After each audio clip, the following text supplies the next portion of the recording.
podcast is brought to you by the Association for Coaching, one of the world's leading international professional bodies, which is advancing coaching in business and society worldwide.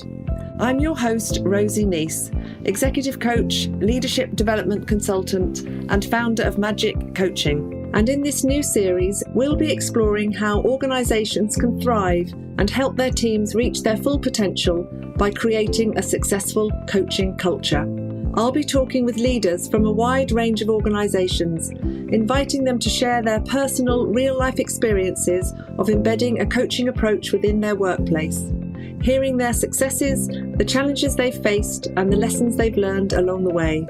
Our aim is to offer practical insights and inspire you with the confidence to cultivate an environment where coaching becomes integral to organisational success, a culture of healthy, high performance. Hello and welcome to this episode in our series on building a successful coaching culture. Today's guest is Felix Gaehwiler, joining us from Thailand, where he is leading the business transformation within the DMC Europe organisation at Kuoni Tumlare. So hello Felix, a very warm welcome and thank you so much for joining us. Well, hello Rosie, thank you for having me. It's a privilege to be here, thank you. Lovely. So in this episode, we're going to hear about Felix's experience in building a successful coaching culture within his sales organisation, sharing the success and some of the inevitable challenges they faced along the way. So can we start, please, Felix, by asking you to tell us a little about yourself and your role to introduce you to the listeners? Sure.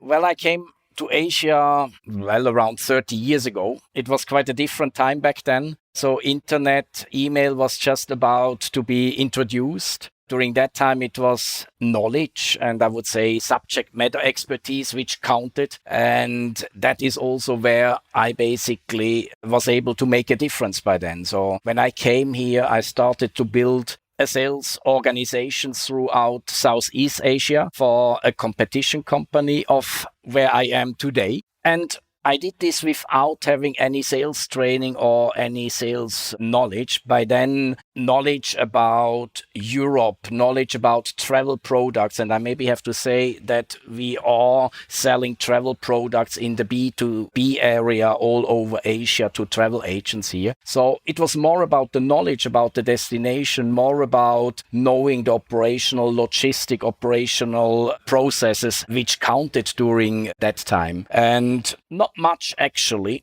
has changed. The coming, I would say, up to 20 years I was here, it was always about more telling and teaching, be it staff, but also being our customers and clients. So they were not very familiar with Destination Europe, etc. So later on, I changed then, and that was maybe about 10, 15 years ago, into a strategy position. We as a company went through two quite big mergers in this time. And I was very much occupied with post-merger integration, developing new strategies, and obviously execute these strategies. Lovely. So my background is travel industry as well. So I'm always extra excited to discuss the travel industry. So we're here to talk about your experiences of building a coaching culture, which I know you've been focused on for a number of years. So background from you. Let's start by asking you, what does a coaching culture mean to you? How would you define it? Well, I think a coaching culture exists when people feel safe. When they feel safe to develop creative new ideas, but much more even feel safe to give and accept feedback, irrespective of position or title. Lovely. So you're talking about the importance of feeling safe. Absolutely. Did you have a vision of how that might look and feel for your people? Yeah, I keep on telling them that we can move boundaries, we can move borders if we create a space for our people where they feel safe, where they feel inspired, and at the end, obviously fulfilled in what they are doing. And for me, the key to that is that we think infinite, that we have a very open mindset and never are satisfied and say, now we are done. No, that's when we are actually going to the next level. It's a bit like a computer game, approaching level by level. interesting. And I'll ask you in a while about the different levels that you went through. You talk about people feeling safe, people feeling inspired. What benefits do you see when people feel this way? What benefits were you hoping for, were you aiming for when you started to change the way that people felt? Yeah, I think we are a commercial company, isn't it? At the beginning, it's the kind of bottom line, increase sales, increase profitability. But obviously, it's much more to that. When you see higher engagement, when you see higher accountability, and you can feel that in the energy when you enter a room where teams are engaged, where teams feel safe and are aiming for always the next higher level. It's interesting to see you talk about people feeling engaged, increased accountability, greater energy, and also the tangible benefits of business success, commercial success, sales and profitability. Absolutely. I think we managed, I would say, both. Obviously, in between was the COVID period, which was a setback. But when we see now coming out of COVID over the last years, we were continuously able to improve both figures, but also our engagement score. So we have an annual, what we call pulse survey, where we ask our people for their feedback, how they feel themselves engaged in the company, how they feel they understand the direction of the company, whether they would recommend the company as a working place, how they rate the leadership team. And continuously over the last 3 years, and the results of the last one just came out 2 days ago, we have improved 5 to 10% in our score continuously over the last 3 years. Wow. So you've got some tangible measures, indicators of success. And do you put that down to the change in your culture? How do you explain that? Absolutely. It's definitely part of the culture, because that is the reflection. If people don't feel safe, if people don't feel engaged, you can see that first already in maybe not even half of the people in the organization returning the survey. So you see it by the return rates. You can feel it. You can feel it, as I said, with the energy people put in and how they interact with each other. So you can see it, you can feel it. So let's hear a bit about the journey that you've been on. So let's go to the beginning, right back to the beginning. Tell us where you were when you started to think about a coaching culture, and then tell us how you went about. How did you get started? It didn't come naturally to start with. I most probably need to elaborate a bit around that, because what happened was that during that time, we were full of excuses and had a blame culture in our company. For everything, we were able to blame somebody or something, as long as it was not ourselves. So it was always everybody other fault. It was meetings were just a download of information. People were completely disengaged. They wouldn't even kind of react or interact. They just nodded and went on and did the thing they always did. We had great difficulties to implement new things. And it was just about the time when I changed into the strategy team, and I was motivated to bring in new process, new strategies, but pretty fast I was frustrated because we were not able to get anything off the ground. People were just carrying on with what they always did. And that is when I think also the company realizes that we needed a leadership change. And when Tim, who was at that time joining us, leader of the sales organization, when he came on board, things started to change. They started to change because he was different. And what was different is that he listened. A very important thing. And he listened first to our moaning. He listened to our complaints. But pretty fast, he also started to challenge. His first question was normally, and how you intend to fix that? And by when do you think you have a solution to that? That was very new, because suddenly you were put into a kind of responsibility to deliver, which was pretty uncomfortable because you always had an excuse to it. So from that moment onwards, I was extremely challenged, extremely uncomfortable in the beginning. But we started actually together to draw up new strategies, new processes. And it was him who suggested that we should, on the implementation side, looking at bringing the coaching aspect into the game. And with that, we really envisaged during that time that we could get a bigger engagement of the people, that we could get certain accountability and responsibility. And because I could see the effect his leadership style had on me, I really started to think about it. And that was a kind of starting point when we said, yes, let's do it. Let's do it. Wow. Isn't that interesting to hear about the impact of one person coming in? You just said you had a culture of excuses, a culture of blame, less accountability, reluctance to engage, and one person coming in. And what really struck me is you said what was different. He listened. He listened and then he challenged. He challenged you to solve your own problems. Indeed, it was a complete different ballgame. And obviously, even though the culture we had was, I would call it poisonous before, it was still kind of easy because we constantly kind of underperformed, but we always had somebody to blame, So it was that point which obviously needed somebody to put that initial fire to get us thinking differently, yeah. And also interesting that you said you felt challenged. It did feel uncomfortable, this change of culture. Indeed. Somebody's listening to you, somebody's really focusing on you, giving you accountability, can feel uncomfortable. It's a shift. Absolutely. A big shift. It's a big shift. Do you think this individual, Tim, does he know? Did he realize the impact that he was having and the positive changes that were coming from his leadership? Yes.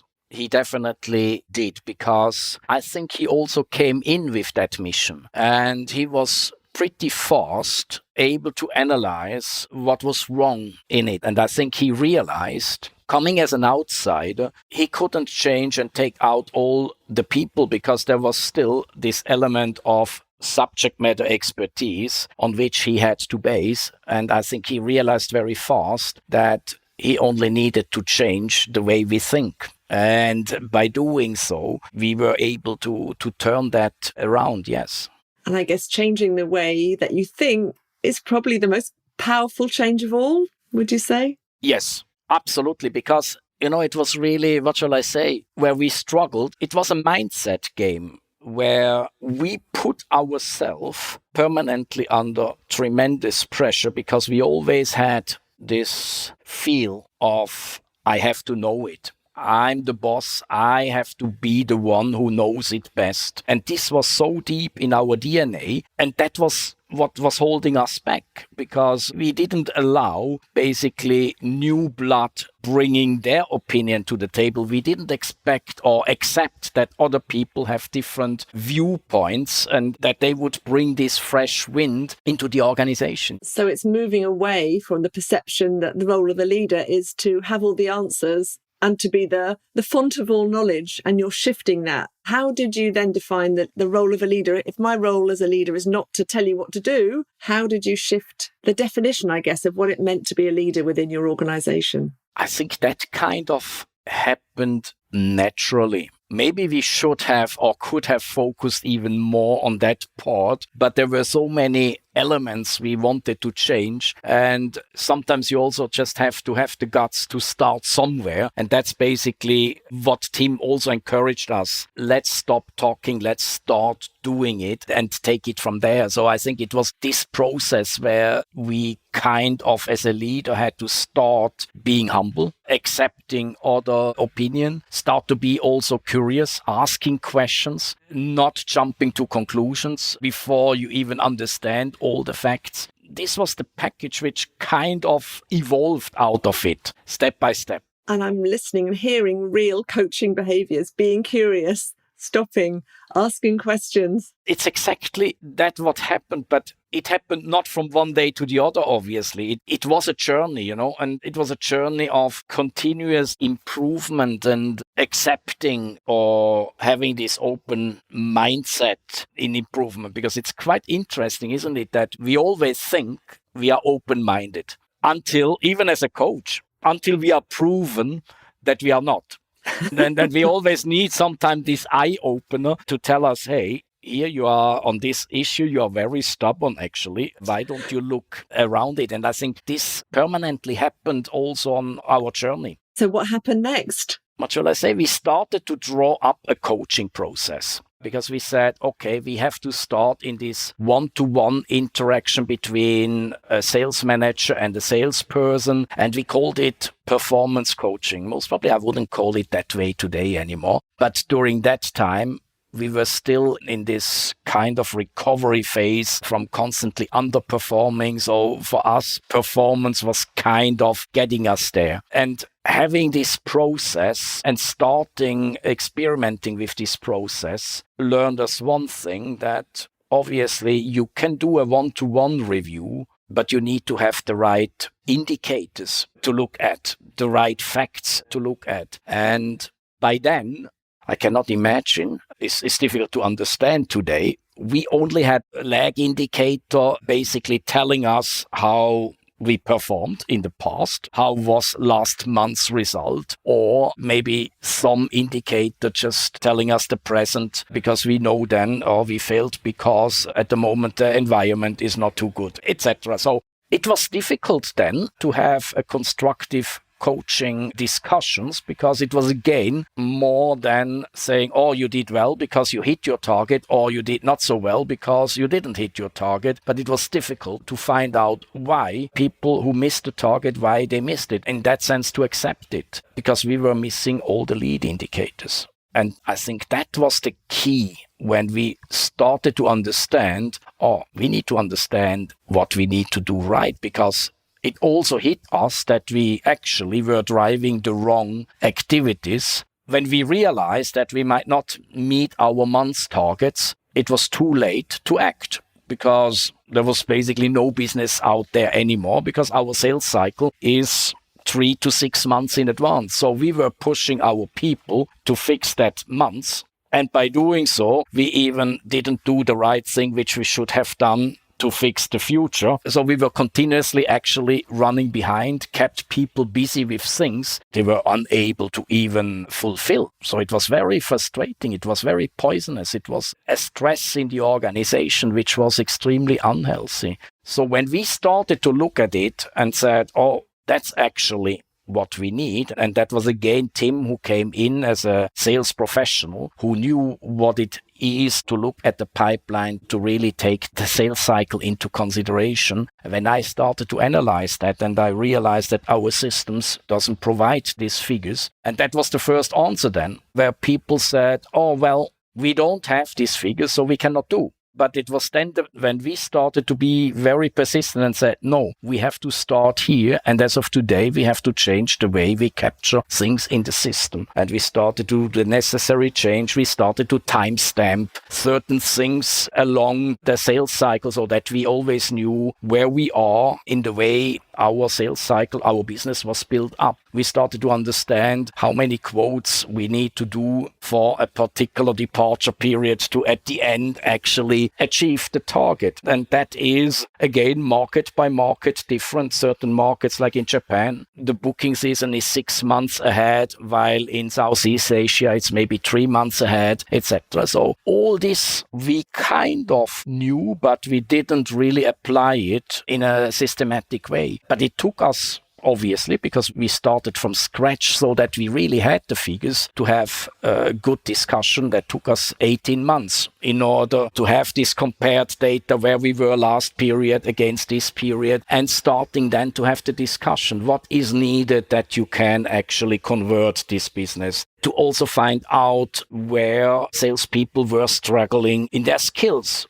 So to give them the necessary support and training in converting business, or in getting the leads, or in holding on to that business, etc. So that all was a huge exercise. And only once we had that, I would say our one-to-one coaching became what it is today. A good discussion, an analysis of the situation, and not a blame game. That we can really say, hey, last year we had so many quotes out from this and this client. What happened this year? And then you have a good discussion where a salesperson would say, I'm struggling with getting even a meeting or whatever, so that a sales manager could come in, support in the right time, so that we could take out the stress. So it suddenly felt, we are actually in control. We are actually in control of what we are doing. And that helped to take the stress out. That helped for our people to perform, for our people to build the trust to come and say, hey, I'm struggling here. Can you help me on this one? So it kind of, once we were going it came naturally, step by step. And it takes you straight back to what you said at the very beginning, doesn't it? Around the safe environment and the trust in order for people to come and say, I'm struggling with this or this is difficult, and to feel that they weren't going to get blamed. Exactly. That was the key because, as I said in the beginning, with our blame culture, so once you have that fear, nobody's opening up, isn't it? Everybody keeps things for himself, for herself, and say, oh, if it comes out, I anyway get shit, but let that happen when it happens and try to have an easy life as long as it lasts. So that was a bit the culture which we had before, yes. And you're describing the transformational changes in the culture, in the feel, in the way that your performance indicators, your sales process. How did you bring people with you during this transformational change period? I think it was a difficult thing. We did a lot of seminars with the people where we allowed them to practice again in a safe environment. We had a few trainers which helped to give feedback to, in that sense, to teach also the people when they were falling back into telling, when we made nearly kind of competition who can ask the best questions in the best situations, so that this asking questions came natural in the end. And you then also see that certain people, certain groups, certain teams, certain markets pick it up faster, easier, and you could then start using these people as ambassadors, that they could help people in other markets who were struggling with sharing their experience, sharing their journey again, so that built confidence also in the people who didn't feel confident in the beginning. You referred to different cultures, different teams. So you're working in, I guess, a hybrid environment, large cross-cultural teams, different time zones. What impact do you think that's had? We got closer. Much closer, because I think within the sales teams, we were in that sense always quite close because we had kind of different interests, but there was always a struggle between the sales and then the fulfillment in Europe with all our DMC offices, and there was always this blame culture. But once we realized and we had the facts and we were in control, that interaction with the partners in Europe got constructive. We were planning seasons in advance, meaning reaching out to an office in France and say, hey, be careful, there's this business coming. We even bring them in early in the process. So the cooperation got much, much closer. And before we had workshops trying to solve it with bringing in new process, new rules.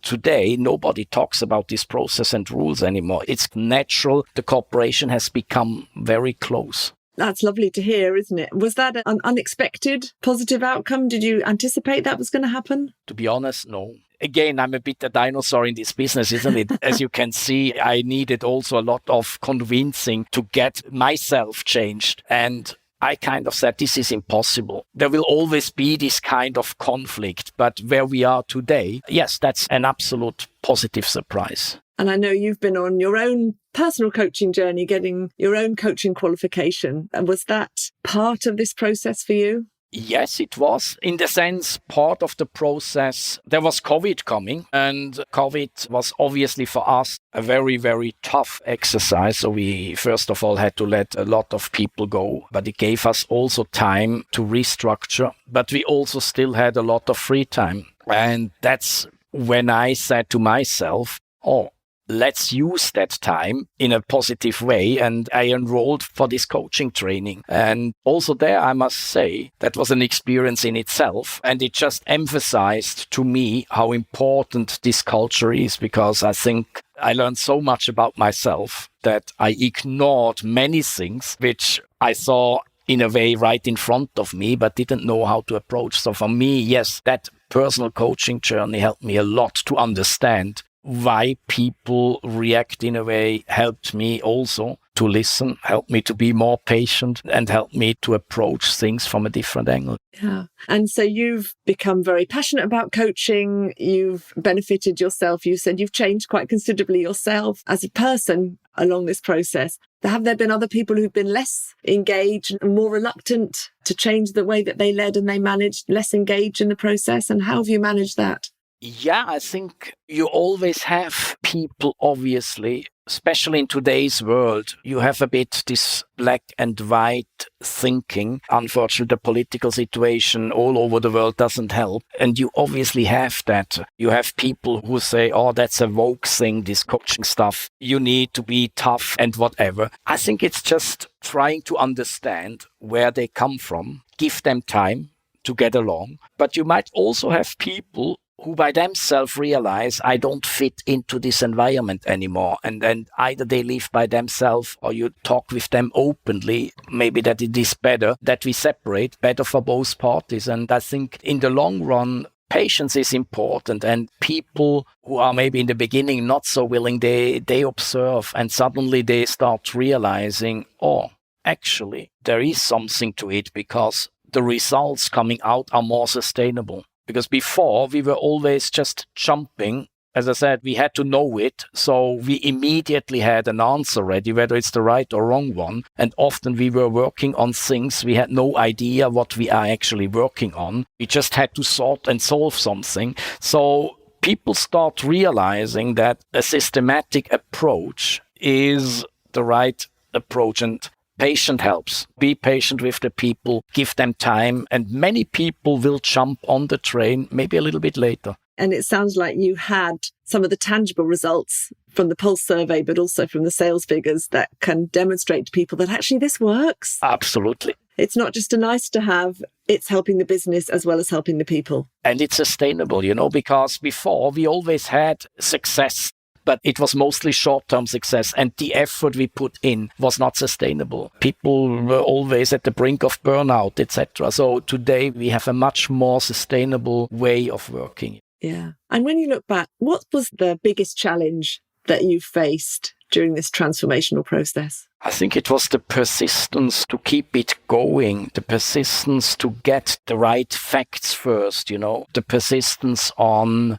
defining first a clear outcome you want to achieve and keep that on, because there is obviously in any situation, there is always this time pressure, has to be done immediately, has to be done. Yes, you have to kind of manage both ways. You cannot always say, we need more time. No, you have to deliver. But in the same time, you have to strive on getting deep on certain elements to really find the root causes and then try to sort them out and keep on. Because, as I said, it's so difficult to keep the momentum over a longer period. It's so easy to just do a 1 week, 2 week sprint on something than keeping something on which you don't see the immediate results. Yeah, absolutely. You've talked about the process, you talked about the momentum. Where are you now in terms of where you were and also where you want to get to?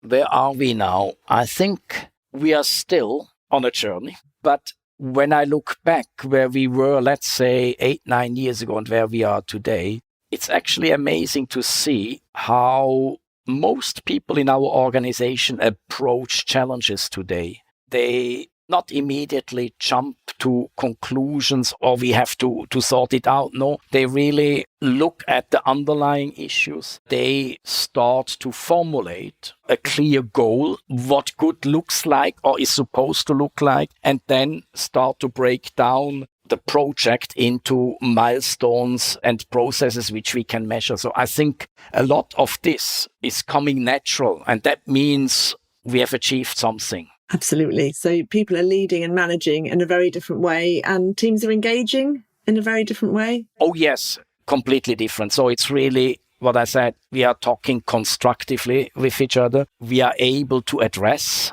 the challenges, don't take it personally and start then blaming whoever is there. Obviously, that still happens because we are in a very dynamic business, but generally, it's really a complete different way of engagement between the people, the different teams than we had before. And you talked about being on a journey. You said we're not there yet. So what's next? I just took this challenge on with our European organization now. So we embarked on a transformation journey. Our European offices traditionally were fulfillment offices, and we transformed them into more commercial offices where we actively put products together, which we distribute then multi-channel in a digital world. All things which are for our organization completely new. In many things, we don't know what we don't know. So meaning we have to embrace again a learning journey, to learn together, to be eager to learn together, but also embrace new inputs from outside. So we are recruiting people coming in and help us to pollinate, to really get this additional knowledge, expertise, which we don't have today. So again, it's a very exciting journey, a new chapter which we are in, and most probably pretty similar to the journey which we have done earlier with the coaching, and where we can actually, what I said, I compare it a bit with the computer game, where we can now go a level up and challenge us in learning, in embracing new technologies, in embracing new people coming into the organization. In a rapidly changing world. Indeed. Absolutely. And is there anything else you've done, Felix? Anything else you've introduced that you think has made a real difference? Yeah, as a company, not myself, but as a company, we just introduced what we call the reverse mentoring program, which was actually a huge success. We got a lot of young people in the company who volunteered to take on mentoring topics, especially all around digitalization, AI, new technologies. And we have a lot of senior leaders who took up this opportunity to get to learn from younger staff members. And how's that worked in practice? And what's the engagement been like? It's still going on. So we literally just launched it about 2 months ago, but all the feedback I have received so far are very positive. So I'm sitting in one of the leadership meetings with our European DMC organization, and the COO, he will bring his mentor into these sessions just for him also to see then how the leadership team interacts, and which then stimulates again the discussion between him and his junior mentor. Yeah. I think that's lovely. It really reflects the fact that everybody can learn from everybody. It's very non-hierarchical. It moves away from the traditional hierarchy and uses the coaching skills, but it's very empowering as well for newer people, younger people in the organization. Absolutely, absolutely. And I think that was the goal behind. And as you said, and I think we said it in the introduction, it creates this safe space where younger people feel safe, irrelevant of the hierarchical levels. And it's a fantastic way of reflecting some of the changes that you've described within the organisation. Indeed.